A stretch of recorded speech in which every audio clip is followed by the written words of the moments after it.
मेरे तमाम भी देखने और सुनने वालों को मेरा ढेर सारा सलाम और बहुत सारी दुआएं। उम्मीद है कि आप लोग बिल्कुल ठीक ठाक होंगे और मैं भी बिल्कुल ठीक हूँ।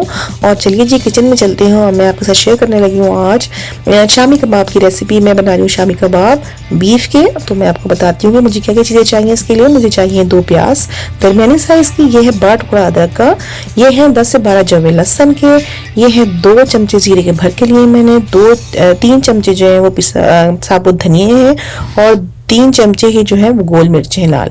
इसके अलावा नमक हल्का जायका है, ये लौंग ब्लैक पेपर है, इसके अलावा लौंगे हैं, ये सब एक चमचा है मैंने लिया है चाय का चमचा भर के। और इसके अलावा जो है वो है आपका अल्लाह भला करे बड़ी इलायची, ये है बादियान का फूल और इसके अलावा काली मिर्चें हैं और ये है आपका दालचीनी 2 टुकड़े लिए हैं मैंने।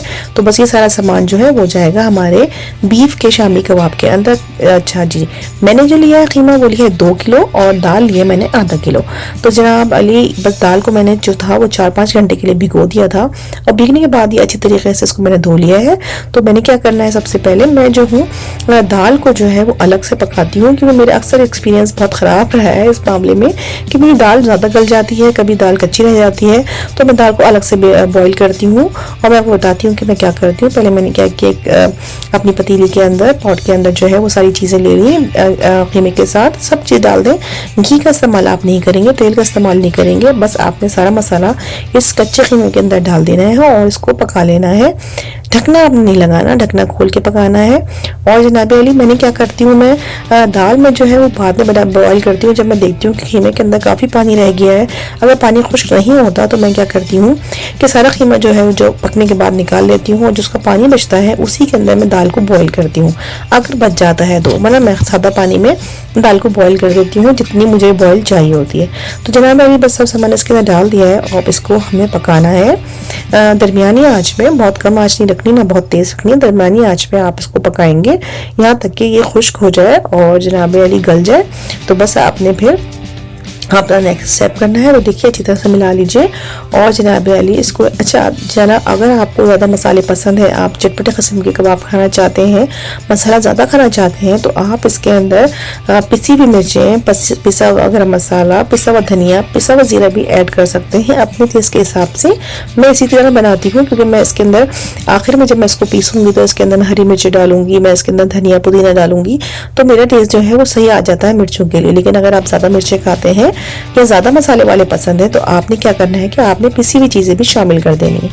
हमारा कीमा तैयार हो गया ऑलमोस्ट। इसके अंदर देखिए पानी तकरीबन सारा खुश्क हो गया है और अगर मुझे लगेगा कि ये पानी ज़्यादा है तो मैं पानी निकाल के इसमें दाल जो है बॉईल कर लूँगी। लेकिन अगर ये सही है तो बस ये खुश्क हो जाएगा और दाल को मैंने अलग से बॉईल कर लिया। तो जनाब अली बस इसको निकाल के हमें ठंडा करना है और उसके बाद इसको हमने पीसना है। जब मैं पीसूंगी तो इसके अंदर मैं हरी मिर्चें और धनिया पुदीना भी ऐड कर दूंगी। ये देखिए दाल मैंने बॉईल कर लिया और दाल को इसमें मिला लिया। ये देखिए आप, और थोड़ा सा ठंडा हो जाए तो फिर हम इसको पीसते हैं।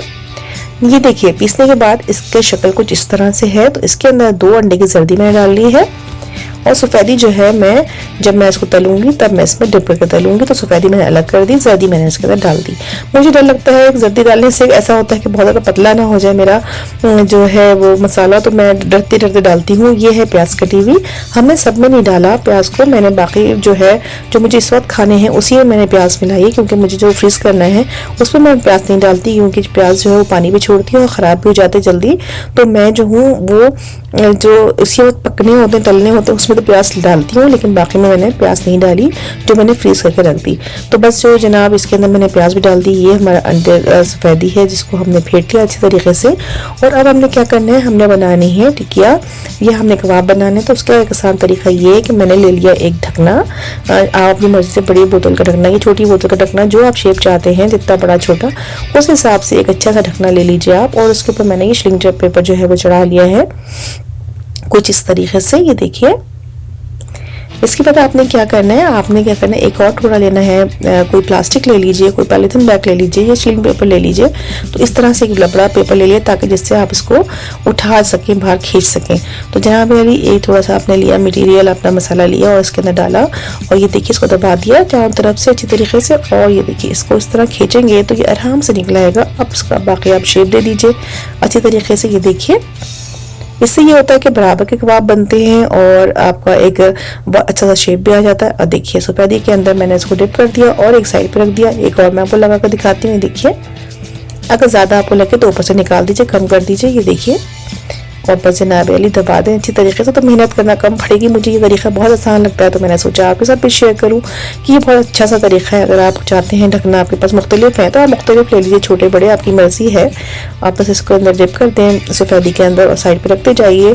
और बस इसी तरह हम सारे कबाब को बना लेंगे और उसके बाद जो है हम इसको फ्राई कर लेंगे और ये बन जाएंगे हमारे शामी कबाब, नहायत ही मज़ेदार। तो बस अल्लाह से दुआ है कि जब आप इसको बनाएं तो आपके शामी कबाब जो है वो मेरे कबाब से भी ज़्यादा अच्छे बने, आप लोगों को पसंद आए, आप इंजॉय करें और सबको खिलाएं। तो जनाब बस देखिए मैं इस तरह बनाती जा रही हूँ। देखिए कितने जल्दी जल्दी से बन जाते हैं और एक ही साइज़ के बनते हैं, कोई छोटा बड़ा नहीं होता। तो बस बहुत अच्छी तरीके से ये बन जाते हैं, बहुत अच्छी सी ट्रिक है एक। और जनाब बस देखिए अच्छी तरह से हमारे बन गए सारे कबाब। तो मैं इसको फ्राई करती हूँ और ये झटपट फ्राई हो जाएंगे, बहुत ज़्यादा टाइम नहीं लेंगे। हमने मीडियम फ्राई आंच पे इसको फ्राई करना है, बहुत तेज़ आंच नहीं रखनी, बहुत स्लो नहीं रखनी है। तो देखिए सारे कबाब मेरे तैयार हो गए और ये सब एक साइज़ के हैं, कोई बड़ा छोटा नहीं है। घी हमारा गर्म हो गया, इसके अंदर हमने इसको डालना है और उसको फ्राई कर लेना है। तो बस जनाब अली मेरी कोशिश होती है कि मैं आपसे छोटी छोटी सी अपनी रेसिपी शेयर करूँ, जल्दी जल्दी से बना लूँ, आप बोर भी ना हो, आपको ज़्यादा टाइम भी ना लगे और आपको रेसिपी समझ में भी आ जाए। तो बस जी एक तरह से हमारे जब तैयार हो गया तो हमने इसको पलट देना है और जब तक पकाने हैं जब तक इसका अच्छा सा कलर ना आ जाए, जैसा कि आप चाहते हैं। आप हल्के से के भी चाहते हैं तो आप हल्का रंग रखिए, अगर आप ज़्यादा डार्क गोल्डन चाहते हैं तो आप इसको डार्क कर लीजिए। तो बस जैसे हमें पसंद है हमने वैसे ही इसको उलट पुलट करते रहे। जब अच्छी तरीके से चारों तरफ से सीख जाएंगे, एक जैसा कलर आ जाएगा तो मैं इसको डिश आउट कर लूँगी। और ये बहुत अच्छे से बने हैं और इनमें से बड़ी मज़े की खुशबू भी आ रही थी। हम लोगों ने खूब खाया, खूब इंजॉय किया। एक बहुत अच्छी सी ये जो है वो डिश होती है, हर आदमी इसको आराम से खा लेता है और पसंद भी करता है। तो देखिए बस मैं डिश में निकालती हूँ इसको इस तरीके से। और भी आप मेरे साथ ही रहिए, कहीं मत जाइए और ये देख के जाइएगा कि ये कैसे बने थे और डिश आउट करने के बाद ये कैसे लग रहे थे। तो बस जनाब चलते हैं अपने फाइनल लुक की तरफ और मैं आपको दिखाती हूँ इन कबाब फाइनल लुक। तो कहीं मत जाइए, हमारे साथ ही रहिए। चलिए जी चलते हैं फाइनल लुक की तरफ।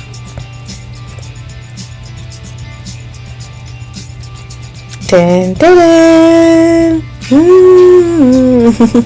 ये देखें जी, ये है हमारे कबाबों का फाइनल लुक। और तलने के बाद बड़े मज़ेदार से बने थे, शेप भी इनका बहुत अच्छा सा आया था, मुझे ख़ास मेहनत भी नहीं करना पड़ी। तो बस इसी के साथ दीजिए मुझे इजाज़त, इस उम्मीद के साथ कि फिर होगी आपसे मुलाकात एक अच्छी सी नई और आसान सी रेसिपी के साथ। अपना और सबका ख्याल रखिए, खुश रहिए, पॉजिटिव सोचिए और अपनी सेहत का स्पेशली बहुत ख्याल रखिए। आपने मेरी रेसिपी को आज तक देखा, इसका भी बेहतर शुक्रिया। अगर रेसिपी पसंद आई हो तो अपने फ्रेंड के साथ और फैमिली का जरूर शेयर कर दीजिएगा। मैं चलती हूँ, फिर मिलूंगी, जल्दी मिलूंगी। अल्लाह हाफिज़।